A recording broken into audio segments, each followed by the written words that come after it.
শিশু রামিসা ধর্ষণ হত্যা মামলায় একদিনের রেকর্ড 16 জনের সাক্ষ্য গ্রহণ। ট্রাইব্যুনালে পরিবারের হৃদয় বিদারক বর্ণনা। কাল যুক্তিতর্কের দিন নির্ধারণ।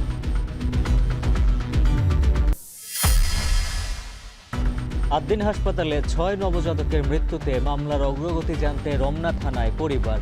ময়নাতদন্ত না হলে তদন্তে ব্যাঘাতের শঙ্কা স্বরাষ্ট্রমন্ত্রীর।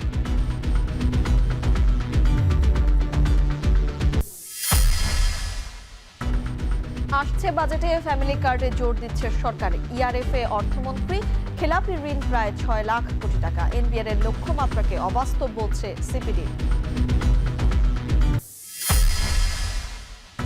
ডেঙ্গুর চিকিৎসায় বেসরকারি হাসপাতালকে 80% ছাড়ের নির্দেশ স্বাস্থ্যমন্ত্রীর। ওষুধ খাবারের খরচ রোগীর। ভারত থেকে আমদানি হচ্ছে লার্ভা ধ্বংসের ট্যাবলেট।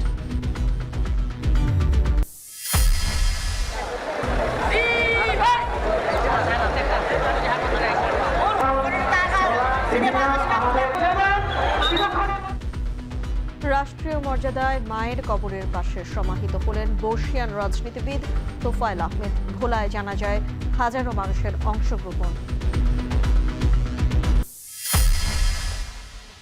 গণতন্ত্র পুনরুদ্ধারে কলকাতার ধর্মতলায় তৃণমূল কংগ্রেসের অবস্থান কর্মসূচি।